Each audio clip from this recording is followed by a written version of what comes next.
Okay, basically ini lebih pada built-in function. Built-in function library lah, maksudnya library. So kita boleh pakai. Awak tak payah nak buat lagi library untuk date and then time. Dah dibuat dah, awak pakai je. Apa dia include dan required. Okay, yang ini nanti kita buat. Basically include required ni kita import file dari luar yang dah sedia untuk kita masukkan dekat dalam page yang kita nak paparkan. Dia ada dua ni, dua-dua sama je.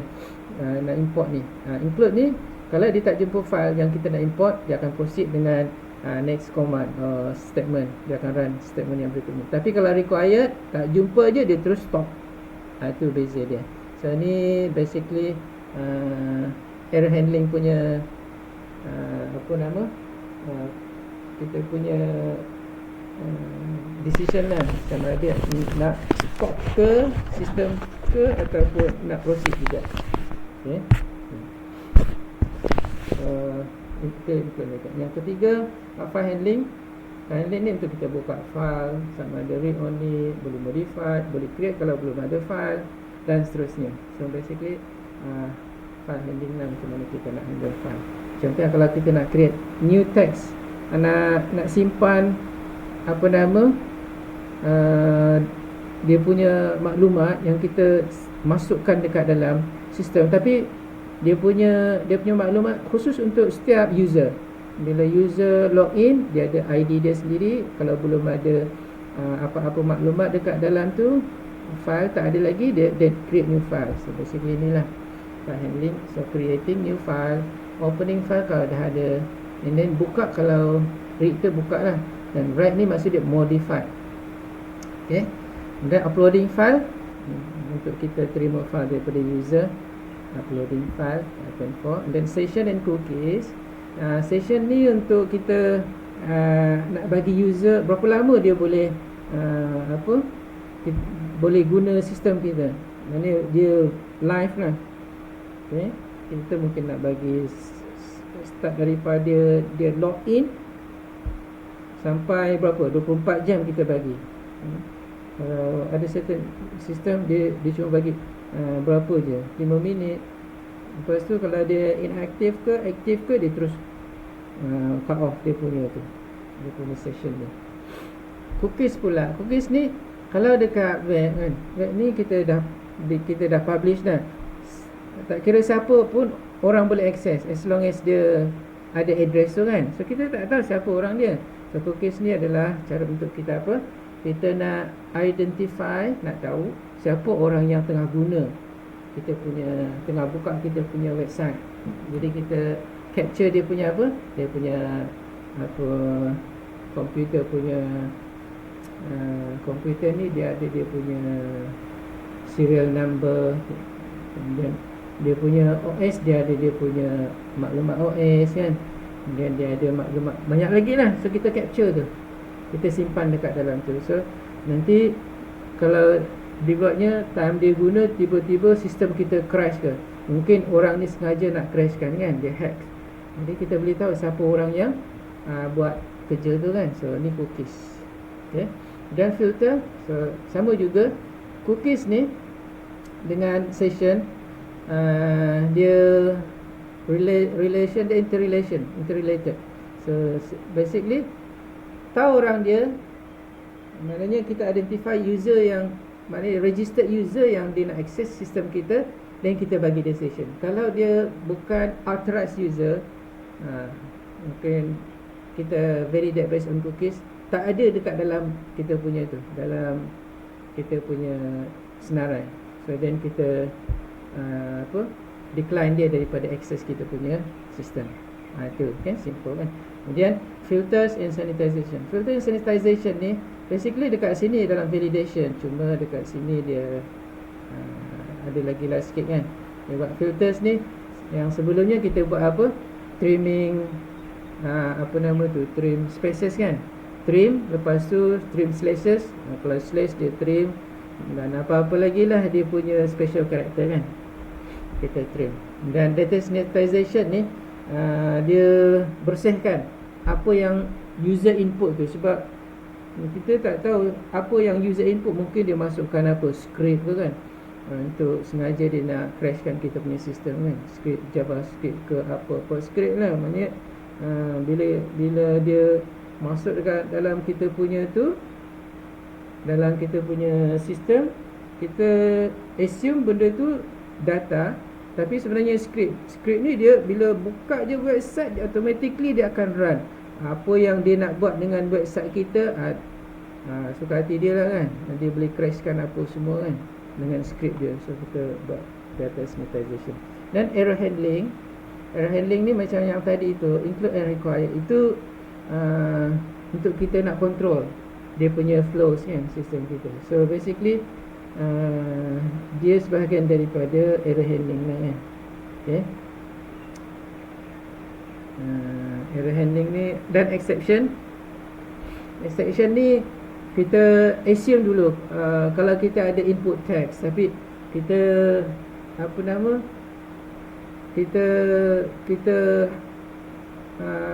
kita expect dulu user dia nak type apa kan. Kita letak dekat situ, kita nak terima nombor, tapi kalau dia masuk huruf, apa jadi? So then kita kena ada exceptions punya tu untuk handling lah, handle dia punya input ni. Dan pass variable basically ni yang kita buat lah. Ni passing variable, tapi kita tak ada variable. Yang ni kan function ni kita tak ada variable, belum ada variable kat sini. Yang function ni ni function ni form 1 kan, form mana satu dan tak nampak. Ni kan dekat form ni function ni, function. Tapi dekat function ni kita tak ada. Oh, ada juga ni 100 ni value. Tapi dekat sini bukannya dia ada value, tapi bukannya sebagai argument. Yang ini sebagai conditional punya tu value. Kalau argument dia dekat sini, dekat dalam. Semacam besar ni kan, kita masukkan dekat sini besar. Contohnya dekat sini apa dia value yang kita nak masukkan dekat sini. Contohnya apa dekat sini kan, A. Okay. Yang ini untuk apa ni. Jadi dekat sini dia punya ni lah, dia punya value dekat sini lah kan. So mungkin kita nak letak dekat sini initial value tu kan, 3. So then dekat situ A, kita dah ada nombor dia. So kita ada A tu, apa kita nak buat dengan A dekat sini. Okay, yang A tu nak buat apa kan, nak add to something ke, taruh dekat C ke, kita nak tambah tu dekat mana, dekat A, tambah something ke kan. Ni kan, ni dia punya tu. So kita ada new value C based on A punya input. Tapi input A ni kita boleh letak ni lah. Ni mana ni dia punya ni passing parameter dia lah. Kita boleh letak dekat sini parameter dia, berapa kita nak letak. Okay. So right. So basically itu dia parameter tu untuk delete. Right. So lepas tu ni passing variables itu dekat dalam function, tapi di luar function pun ada dekat dalam global punya scope. So can be from global to local function, dalam local punya scope dekat dalam function, ataupun daripada dalam function keluar daripada itu. Ada orang nak masuk kan? Ada. So saya cakap tadi pukul berapa? 3 berapa? 3:30 4 kan? Lagi setengah jam So kemudian last sekali encryption. Encryption ni apa? Encryption ni kita nak securekan kita punya transaction. Contohnya kalau katalah kita ada input kan, dekat sini kita ada input kita apa, ni lah inputnya ni kan. Tapi bila kita tekan submit je, kita tak mau yang input ni, bila tekan submit, nampak tak keluar dekat sini Ali apalah kan, Gmail ni, %14 ni ialah alias ni, alias. Okay, ni HTML punya tu, HTML punya apa nama tu, dia punya tag dia. So Gmail, web, dia ada dia punya kan. Kita tak nak benda ni kita transmit online kan, dalam bentuk pure text, sebab nanti orang boleh capture. Contoh kalau kita masukkan password dekat sini kan, okay? Kita nak masukkan password dekat sini. Ini kan jadi password. Jadi kita letak entahlah Q3 ni kan, Q3, yang Q3 ni instead of dekat sini name, email, ni password. Lepas tu yang ini password lah kan, password. Kemudian type pun password lah, ni type ni pun password. So orang boleh capture. Okay, kalau kita share kan, kalau kita share, lepas tu kita refresh, ni password ni, tengok. Walaupun macam ni, tapi dapat juga, nampak tak? Kan? Sebab kita tak encrypt kan, so then kita kena encrypt kan. So next, ni encryption lah, so kita nak buat encryption. So first kita tengok yang date dulu, function library lah. So date ni kita gunakan date untuk kita nak display date, kita nak buat operation dengan date, dan kita boleh input buat operation proses dengan kita outputkan date. So untuk nak display punya kita guna echo, and then date dalam bentuk YMD. Yang ini adalah year, M ni month, D ni day. So ni dia punya separator dia. So maksud dia apa? Kita nak displaykan date daripada tahun dulu slash bulan berapa. So basically macam ni lah, tapi terbalikkan 20, 21, 11, 23. Jadi kalau kita tengok dekat sini, yang ini kita close lah kot. Ni kita close. Yang ini dekat sini kita ada ni, today is date, year, Monday. Okay, so saya dah record ke belum ya? Dah kan? Ada, okay, ada record. Right, so dekat sini, so yang ini diguna separator slash, ni diguna separator dot, ni guna dash. So ni year, Monday. Yang ini untuk day, today punya day. Ini apa? Tuesday kan? Tuesday ke apa? Tuesday kan? So ni untuk day. So dia just yang ini dia echo kan today punya tu. Okay, so yang ini apa dia? Jadi kita taruh dekat atas lah kot. Kita taruh Ctrl X, kita taruh atas. Okay, and then kita Ctrl S save, dan kita buka check file ni. Check file.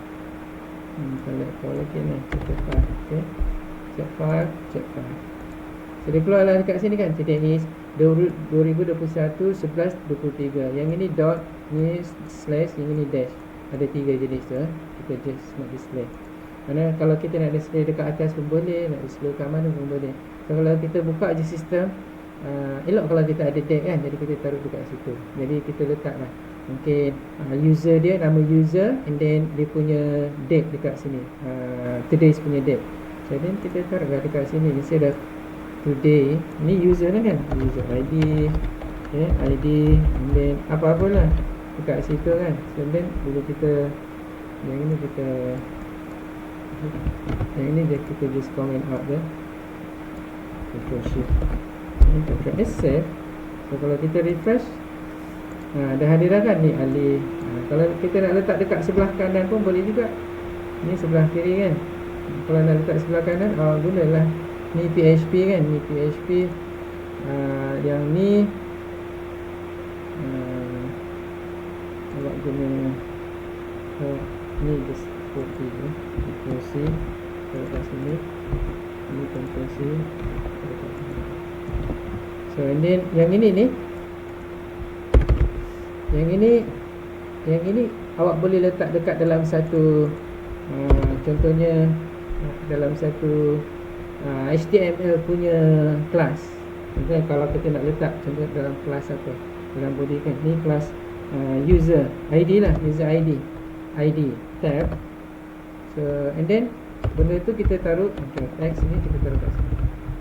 So apa yang ada dekat dalam ni antara dua div ni adalah kelas ID. Kelas ID ni kita dah boleh itulah,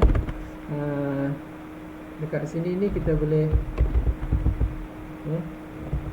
kita ambil yang header ni kita taruh dekat dalam tu. Kita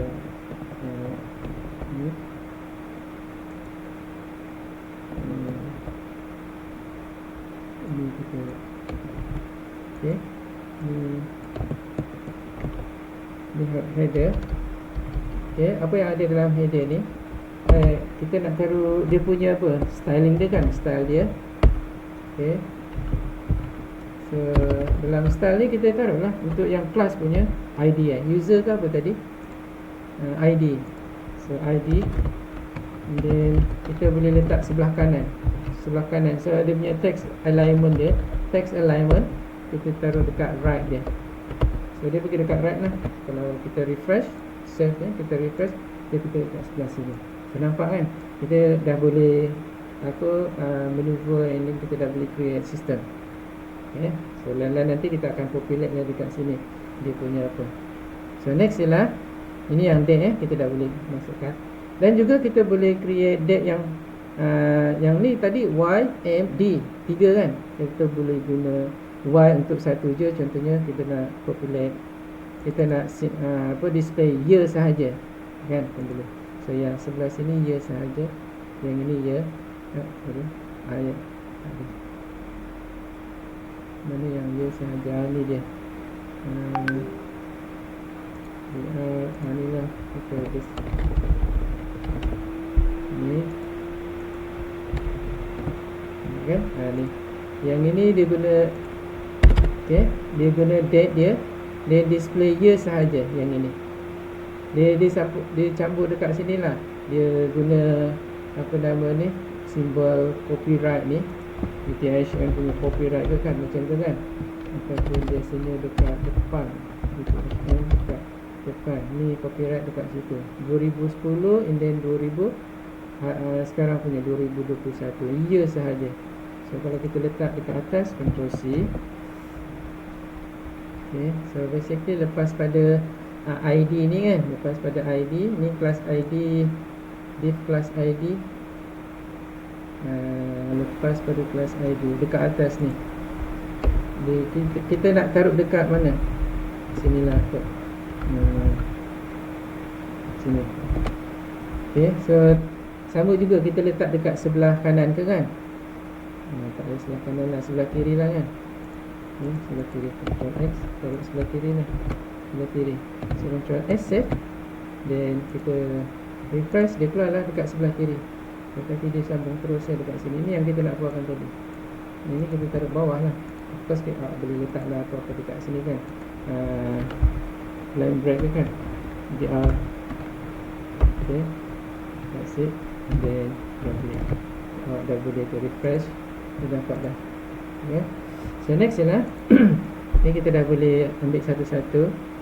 Kita boleh juga display time 24 hours, kita guna H huruf besar, 12 hours H huruf kecil, dan untuk minutes I, second S, A ni untuk anti meridian dengan post meridian, NPM.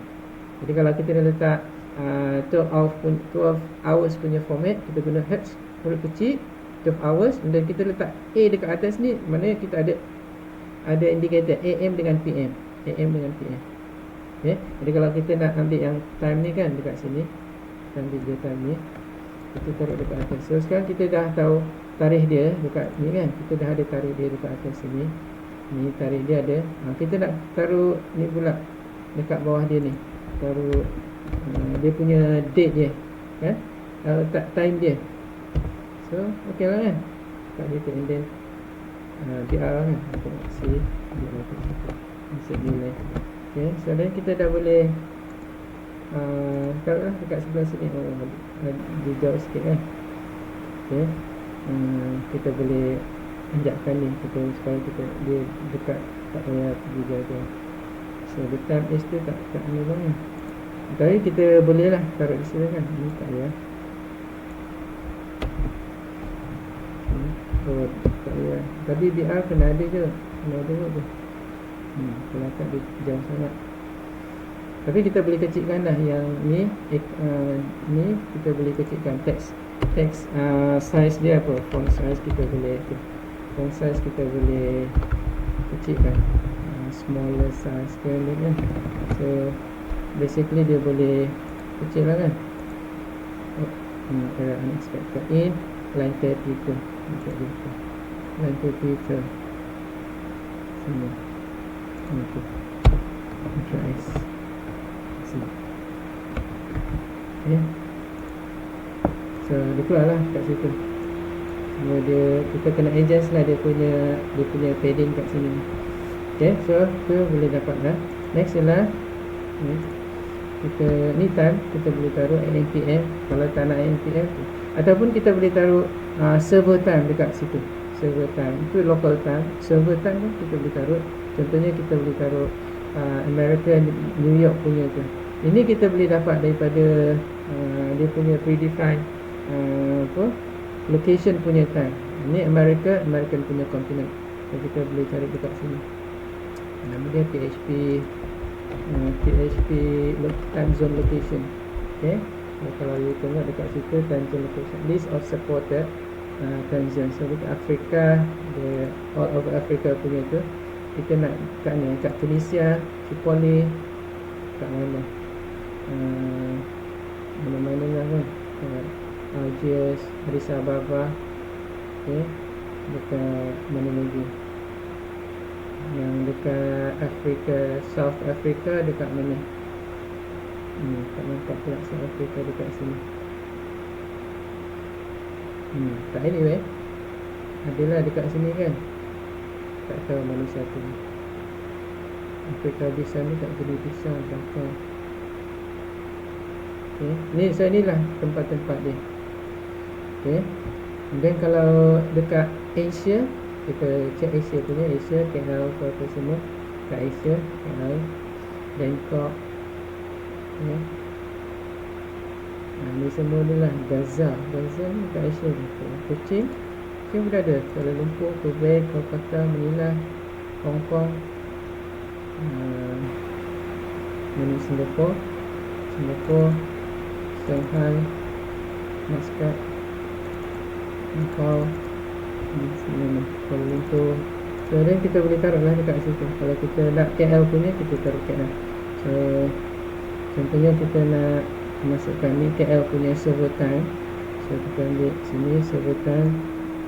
Kita just, tapi kita kena ambil dia punya default time zone dulu, baru kita tu. So kita ambil ini, Ctrl S, kita taruh dekat atas, dekat sini juga, boleh juga sebelah kanan maybe dia sini, dekat atas sebelum lepas pada sebelum username tu, kita dah boleh tulis kat situ. Okay. Dan Ctrl S, kita dah boleh display. Okay. Kita refresh, dia akan keluar dekat sini. So default tension. Ni kita nak kena taruh PHP punya tu. Ni sebab dia dekat kelas ID, kita kena taruh PHP start. Ini kita Ctrl X, kita taruh sini, Ctrl S, save. So then kita refresh, dia dah apply 5. Dia dah apply server time, user, and then current time ni, local time, system time kat sini, PC punya time. So banyaklah kan kita boleh buat. Okay, next, time zone. Ataupun kalau kita nak masukkan input, tapi input dia dalam bentuk number. Jadi kita nak masukkan tahun berapa, bulan berapa, dia punya date dia berapa, jam dia pukul berapa, minitnya, saatnya, anti-meridian, NPM. Dan yang kita nak masukkan tu, kita masukkan dekat sini. Of course kita boleh letaklah dekat sini kan, dia punya dia punya variable kalau kita nak input, masukkan kemudian. Ini kita taruh terus. Jadi kita guna apa? MK time. MK time ni untuk kita nak convert daripada human punya tu input ke dalam bentuk komputer Unix punya timestamp. Komputer Unix timestamp dalam bentuknya date, net, md, h, apa semualah ini. So kita masukkan dalam satu variable, and then variable tu kita nanti formatkan. So cara dia lah date, dia punya format, and then apa input yang kita itu, variable yang kita masukkan. So ni tahun 2012, 2014 Y, M dia ni bulan. So, tengok dekat sini. Second, ni apa? Hour, ni hour pukul 11, minit 14, second 54 saat, kemudian month 8, day 12 bulan Disember, and then year 2014. Jadi komputer dia akan reformat dalam bentuk ni yang kita inputkan. Mana kita boleh input dekat komputer menggunakan nombor. Kita juga boleh input dekat komputer menggunakan words punya tu, perkataan. Contohnya pukul 10.30 PM April 15, 2014. Yang ini kita guna str, string to time function library, string to time. So then sama juga kita simpan dekat dalam tu, dalam satu variable, and then kita reformat juga sama. Ataupun dalam bentuk verse, tomorrow, okay, next Saturday, kemudian 3 months from today. Bukan today lah, maksud dia ialah 3 months, ialah in 3 months plus 3 months. Okay, dekat sini kita boleh buat operation plus apa, after 1 month after ke 2 months after, ni 3 months after. Okay, kita guna string to time juga cara dia. Kita juga boleh buat operation dekat masa. Contohnya apa? Kita nak tambah yang current start date tu kepada, nak tambah 1 minggu daripada current start date. Jadi kita simpan dekat new start date. Of course kita guna string to time. Kalau kita nak guna words ni kan, plus 1 week, kepada siapa? Kepada start date tu kan. Jadi kalau kita nak echokan, kita nak keluarkan date juga, M, D. Ni tak ada separator. Kalau nak ada separator, M dot D, M dash D, M slash D ke boleh. Ni separator. Then apa yang kita nak buat ni daripada start date. Start date ni ialah dekat sini. String to time bila? Saturday. Berapa hari bulan? 27 hari bulan. So dia akan masuk dekat sini 27 hari bulan. Dia akan paparkan 27 hari bulan. Okay. Tapi dekat sini dia guna while operation untuk apa? Add every 1 week to the current date. Maknanya lepas dia dah echokan yang current date tu, lepas tu dia tambah 1 minggu, kemudian dia update start date. Kemudian apa dia buat? Dia double check, is the current start date still less than end date? Sebab end date ni dia nak 6 weeks from Saturday. So apa yang dia buat, bila dia check, kalau yang Saturday current date tu, Saturday punya current date 27, masih lagi kurang daripada tarikh yang dia dah tambah dengan 6 minggu. Tambah 6 minggu maknanya start 27 sampai bila? Ni 1, 2, 3, 4, 5, 6 sampai 8 hari bulan.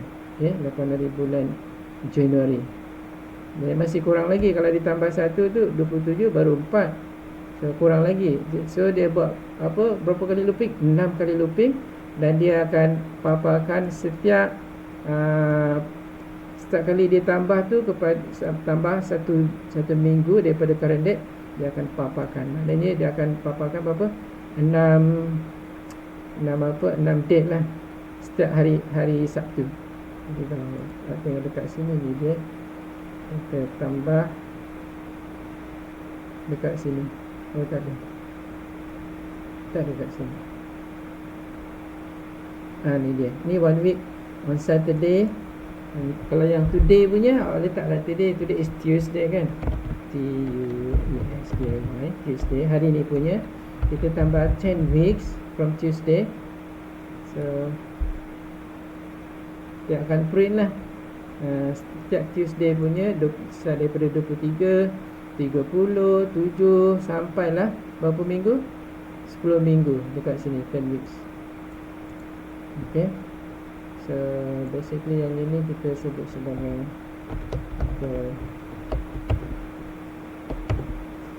yang ini kita taruh je lah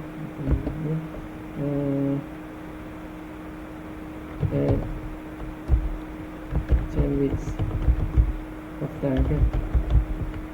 Okay. Semudah kita mudah nak ingat. Control dia positif. Okay, SF yang kita tengok dia ditambah, dia ada senarai tak? Okay, ada senarai 10 weeks after. Saya just create dua je.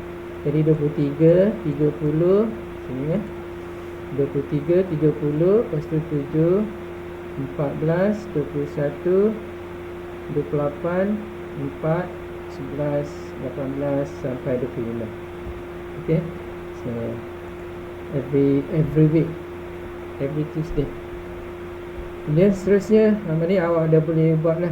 Okay. Kalau yang ini buat operation, contohnya daripada start Julai, 4 hari bulan Julai yang lepas sampai sekarang dah berapa hari, how many days. So dia buat operation dekat sini. CIL ni ceiling, maksud dia kalau katalah pukul 9.30 dia ambil pukul 10. Kalau nearest 10, kalau dia 5 dia ambil 10. Kalau nearest 100, 350 dia ambil 400. Itu dia ceiling. So inilah dia. Mana ceiling? Tak ada. Awak try je lah. Okay. Tapi maksud dia faham kan. Okay, next ialah ni buat operation include and required. Nanti yang ini kita dah buat ke belum? Belum lagi So simple dia include dengan required. Kita ada dekat sini, kita ada menu. Saya ada menu dekat sini. Menu, ni menu. Kita ada echo. Untuk menu ni ada apa dia ni? Ni dalam PHP lah kan, href check 5, PH check 5a. Kemudian HTML tutorial ni, dia HTML tutorial dekat sini, HTML PHP ni Ni HTML PHP. Kemudian mana lagi tadi? Main main HTML kat sini.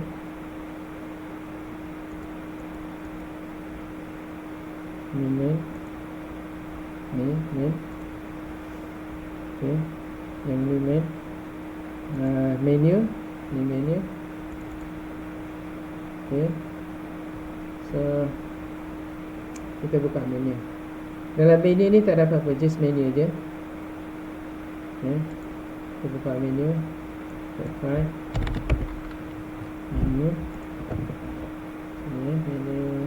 Check file. Menu. Mana menu? Ni dia menu. So kita ada home, HTML tutorial, CSS, JavaScript, PHP tutorial. Ni je menu. Ni kita nak masukkan, nak import pergi dekat dalam main page. So tengok yang main page punya. Ni then kita tengok dulu yang lain. Contohnya footer. Footer dia ada ni, footer dia ada horizontal line, lepas tu copyright, di preschool, footer. Ni ada dua footer dengan main kan. Okay, so untuk yang main page punya, ni main page. So dalam main page ni kita ada heading, ni opening dengan closing heading. Kita ada style je lah dekat sini. H1 punya style kita alignkan H1 je.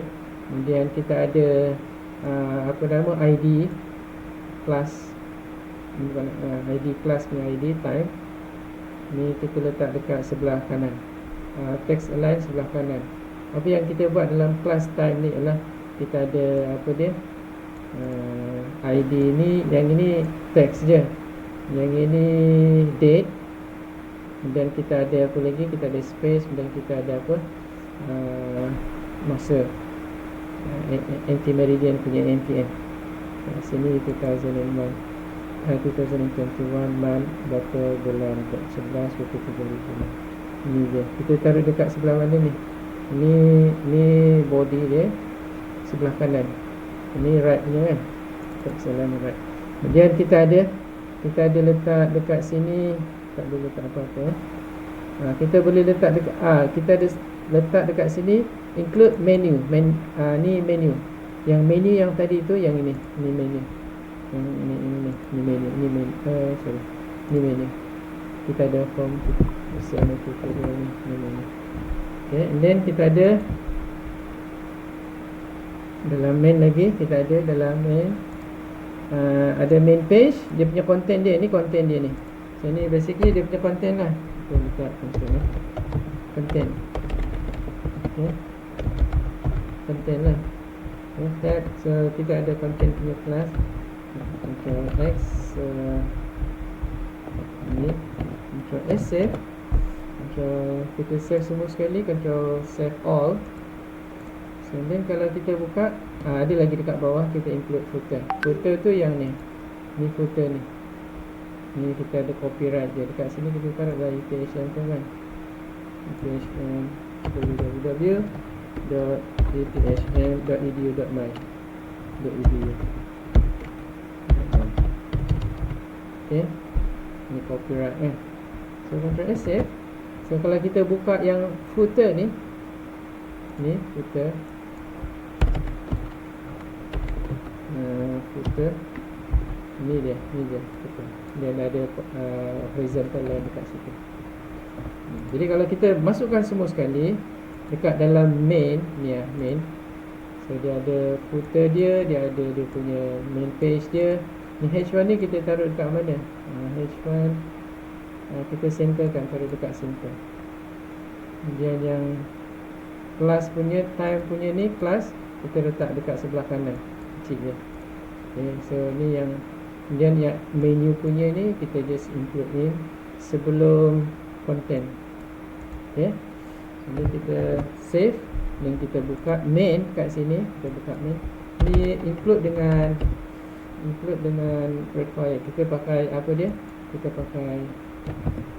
pakai include dia dulu. Ni ada dua ni. Kita ada dekat sini. Okay, kita refresh. So kita dah ada ID, dia punya nama dia, tarikh hari ni, jam pukul berapa. Tapi yang ini ni dekat mana ni? Dekat dekat London ni, pukul 8.55 pagi dekat London. Okay, jadi kalau kita nak tukar Malaysia punya, kita kena taruh dulu Malaysia, baru kita masukkan dekat situ. Okay, kalau nak taruh dekat situ, ambillah dekat sini. Yang Malaysia punya dekat dalam chat file ni, yang Malaysia punya ni, Asia ni KL, dan kita masukkan date ni. So ni kita copy lah, C, dan kita taruh dekat main sini, taruh dekat sebelum sini. Ini dekat dalam PHP. Okay, kita save. Jadi isi dah pukul 8 tadi. Kita refresh, dia akan jadi pukul 3.56. Okay, PM. So dulu kan. Yang ini tak perlu kot kari. Kalau kari tak perlu, just disable lah date tu. Yang ini kita just comment out, kita save, refresh, F5, dan tak ada, tinggal dia punya tu user ID dengan. So kita dah boleh pergi dah ya, pergi dekat home, pergi dekat 5A terus. Ini 5A. Kalau kita nak tukar yang main ni kan, yang menu ni, buka menu ni kita tak nak 5A, kita nak 5 je, chat5.php. So kita dekat chat5 lah. HTML, pergi dekat HTML, CSS, pergi dekat CSS. Tapi CSS kita tak ada lagi. JavaScript.ps tak ada, tutorial.ps pun tak ada. Okay, pun tak ada. So yang ada HTML dengan chat file. So kita save, dan kita refresh mula dekat sini. Ni refresh. Bila kita tekan home, dia pergi dekat save file, chat file ni. Ni kita tak ada taruh apa-apa chapter 5. Kalau nak taruh chapter 5, dekat bawah sini, dekat copyright ni lah kita taruh dekat sini. Okay, so kita buka yang chapter 5 punya ni, kita boleh lah taruh kat situ. Kita taruh include tu. Ini include ni, Ctrl C. Ke atas kita taruh menu. Okay, dekat yang copyright ni, istilah copyright kita taruh menu kat sini. Ctrl V. Okay, skip. Kasi yang ni kita Ctrl slash. So include footer, bukan footer, sini menu. Okay, menu ke PHP. So Ctrl S save. Kita refresh dia. Kita pergi dekat home, dia keluarlah menu dekat situ. So kita tekan HTML tutorial, dia pergi dekat tutorial, pergi dekat home, dia keluar balik dekat chat file. Okay, seperti ini lah. Okay, right. So dekat atas ni kita boleh taruh lah HR kalau nak, kita nak separatekan between apa tu ni. So sini HR ni, ni lah macam macam SF. Kita refresh, dia ada. So okay, so next ialah nombor 4 je kan. Okay, so include dah selesai. Cuma beza antara include dengan ni yang kita buat tadi. Include dengan tu dah selesai. Dengan required, cuma beza required dengan include tu tadilah. Kalau include, dia mesti proceed lagi. Contohnya yang ini, kita guna main PHP ni, dia ada include kat sini. Contohnya kalau katalah kita nak ambil menu.1 tapi tak jumpa, Ctrl S sebelum dekat ni dekat main kan, dekat main, nampak tak?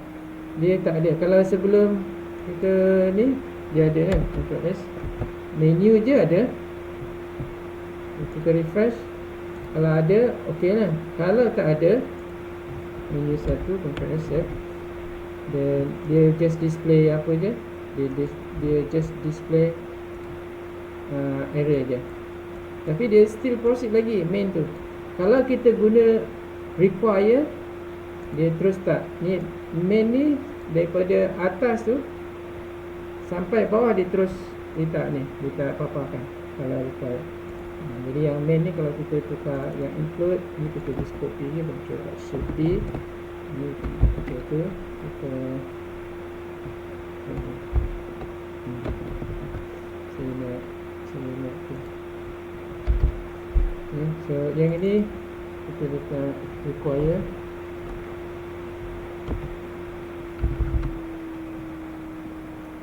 Okay,